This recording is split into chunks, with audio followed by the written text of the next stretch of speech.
El fin de semana pasado, una masacre en Tucson, Arizona, conmocionó a todos los Estados Unidos.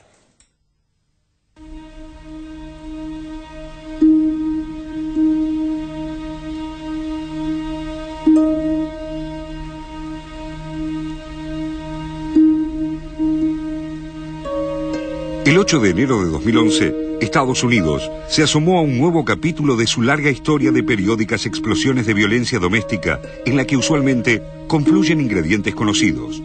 Un clima político enrarecido, discursos públicos con acentos fanáticos e intolerantes, fácil acceso a armas con gran poder de fuego, una economía en crisis que modifica el futuro de muchos y mentes confundidas que terminan planeando y ejecutando actos criminales.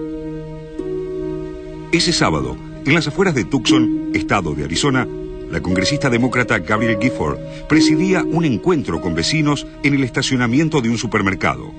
Súbitamente, uno de los asistentes, un joven de 22 años de nombre Jared Lee Glaubner, sacó una pistola que ocultaba entre sus ropas y le disparó a Gifford a la cabeza a una distancia de pocos metros. Mientras la legisladora caía al piso gravemente herida, Glaubner se dedicó a disparar al azar a todos los que estaban allí, asesinando a 6 personas, entre ellas una niña de 9 años, e hiriendo a otras 19. Entre los muertos también se encontraba un juez federal. La pistola semiautomática Glock que utilizó el atacante puede adquirirse legalmente sin ninguna clase de permiso ni registro en el estado de Arizona, uno de los que posee los controles más débiles sobre posesión de armas de fuego en todo Estados Unidos. Allí, los ciudadanos están autorizados a llevar ocultas sus armas y también está permitido usar sin restricciones cargadores para 30 municiones como el que empleó Lochner en su ataque, prohibidos en otros estados. La noticia conmocionó a los estadounidenses y sobre todo a su clase política. La masacre ocurrió en un momento crítico para la administración demócrata de Barack Obama, que, luego de sufrir una dura derrota en las elecciones de medio término, se prepara para afrontar la ofensiva de los republicanos, quienes, con números favorables en el Congreso, pretenden derogar las leyes más resistidas del actual gobierno, como la de la reforma del sistema de salud. El escenario también incluye fenómenos políticos novedosos como la consolidación del Tea Party, un activismo de extrema derecha que desborda a los mismos republicanos, recibe financiación de empresas con intereses en la arena política y amplia cobertura de medios como la cadena Fox del empresario Rupert Murdoch. La matanza puso en perspectiva el grado de intolerancia y violencia verbal sin límites que viene exhibiendo desde hace meses la retórica política de los adversarios de Barack Obama, envalentonados con la perspectiva de golpear a su administración con la nueva correlación de fuerzas. Violencia verbal que además, en muchos casos, roza el delirio, como la afirmación de que la reforma del sistema de salud es una ley socialista y Obama, un comunista peligroso. Los ejemplos son numerosos. Sarah Palin, la ex candidata a vicepresidenta republicana y una de las principales animadoras del Tea Party, incluyó durante la campaña electoral en su página de Facebook un mapa de Estados Unidos con miras de fusil sobre los estados donde era necesario bajar a los candidatos demócratas que habían votado a favor de la reforma de salud. Y Jesse Kelly, un ex marín que sirvió en Irak y fue el candidato republicano a la Cámara Baja que perdió la banca en Arizona a manos justamente de Gabrielle Gifford, hizo campaña invitando a los votantes a sacar a Gifford de la banca y disparar con él un fusil de asalto M16. Paradójicamente, Gifford, defensora de la reforma sanitaria de Obama y contraria a la controvertida ley anti-inmigrantes conocida como SB 1070, es una entusiasta de la libre posesión de armas semiautomáticas como la que casi le cuesta la vida, tal como establece la segunda enmienda de la Constitución estadounidense y el lobby de la Asociación Nacional del Rifle. El peso de los muertos y el foco puesto en sus actitudes intolerantes obligaron a Sarah Palin a romper su silencio y salir a despegarse de lo ocurrido. Pero su estrategia no eligió las mejores formas. En un comunicado en video, utilizó la expresión libelo sangriento, un clásico recurso antisemita que, teniendo en cuenta el origen judío de Gifford, le valió numerosas críticas. If you don't like a person's vision for the country, you're free to debate that vision. If you don't like their ideas, you're free to propose better ideas. But, especially within hours of a tragedy unfolding, Journalists and pundits should not manufacture a blood libel that serves only to incite the very hatred and violence that they purport to condemn. That is reprehensible. There are those who claim political rhetoric is to blame for the despicable act of this deranged, apparently apolitical criminal. And they claim political debate has somehow gotten more heated just recently. But when was it less heated? Back in those calm days when political figures literally settled their differences with dueling pistols? La gravedad de los hechos, de todos modos, frenó la avanzada republicana contra Obama y con esa tregua obligada, el presidente estadounidense lanzó en Tucson un discurso de conciliación, llamando a superar la violencia verbal y los odios partidarios, algo que sus adversarios parecen haberle concedido solo temporariamente. Yes, we have to examine all the facts behind this tragedy.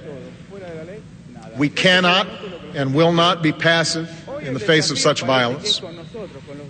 We should be willing to challenge old assumptions in order to lessen the prospects of such violence in the future. Is use this tragedy as one more occasion to turn on each other. That we cannot do.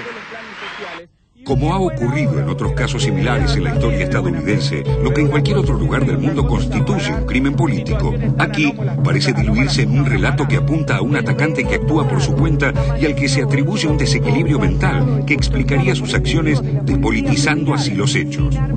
Una conclusión que favorece a todos aquellos que no desean debates acerca del control de armas, la equiparación de inmigrantes con delincuentes y la protección del Estado para los ciudadanos menos favorecidos del país.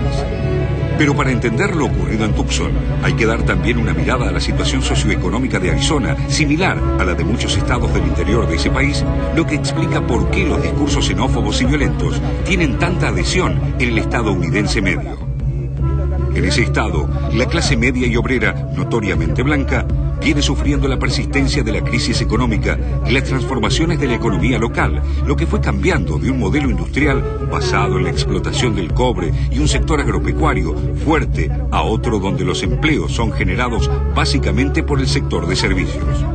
Allí, los inmigrantes, principalmente chicanos y mexicanos, disputan mano a mano los puestos de trabajo con los blancos estadounidenses que sienten que esos grupos que consideran extranjeros les están robando los puestos de trabajo.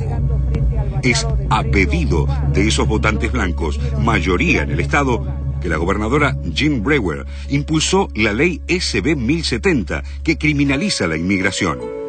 Inmigrantes indocumentados que constituyen el 27% de todos los trabajadores de la construcción de Arizona, el 60% de sus peones rurales y el 25% de sus empleados de comercio. Pero lo que resulta casi imposible de entender para los no estadounidenses es una de las consecuencias inmediatas de la masacre de Tucson: que cientos de ciudadanos de Arizona se lanzaran en los días siguientes a las armerías de todo el estado a comprar armas similares a la utilizada en el ataque, incluyendo cargadores con gran capacidad de municiones.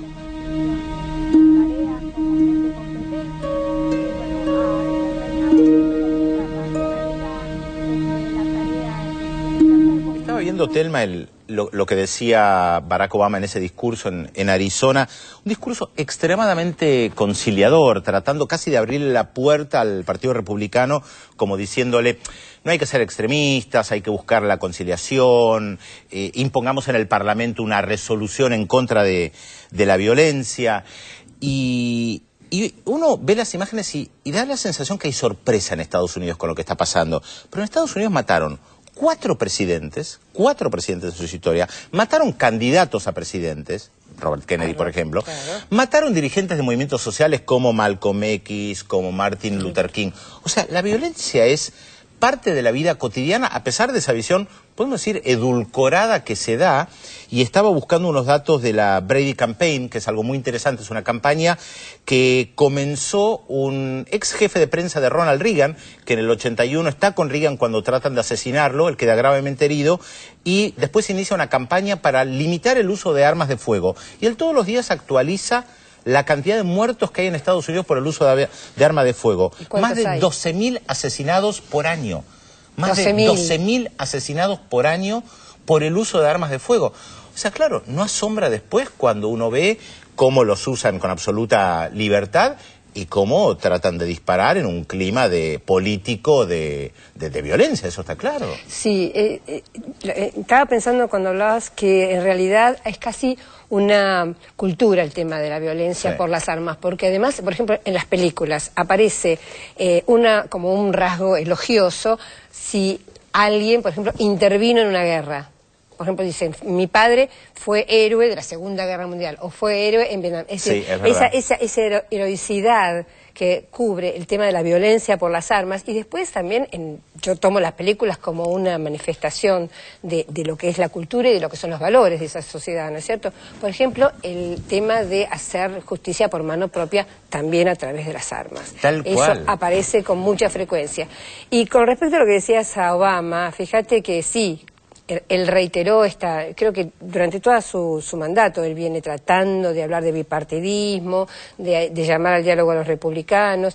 Fíjate que este llamado fue tomado por los republicanos como una politización de este hecho, como si este hecho no hubiera sido político. Es lo que dice Sarah Palin. Exactamente. Dice, es un hecho apolítico, aparentemente. O sea, matan a una política, a una senadora que está, por otro lado, denostada por el Tea Party, y dicen que no fue un hecho político. Realmente es significativo. Y me parece que esto también merece una reflexión en respecto al tema que también en el informe está, respecto de los medios, ¿no? Cómo a través de los medios, sobre todo de Fox News, hay un incentivo al odio, un incentivo a la violencia, sobre todo a partir de las armas de fuego, ¿no? Nosotros hicimos informes sobre el Tea Party, sobre el tema migratorio en Estados Unidos, y lo decíamos hace poco, que parece que no tienen límites lo del Tea Party, que pudieran decir cualquier cosa. A mí me hacen acordar al Ku Klux Klan, pero ayornados. O sea, no se ponen capuchas y salen a perseguir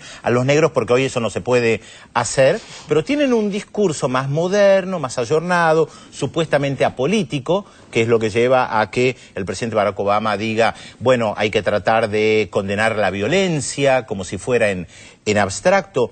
Y a los fascistas no les va el discurso de la conciliación. A los fascistas se los combate. Seguro. Y que es lo que no está haciendo Barack Obama, ni tiene el objetivo político de hacer.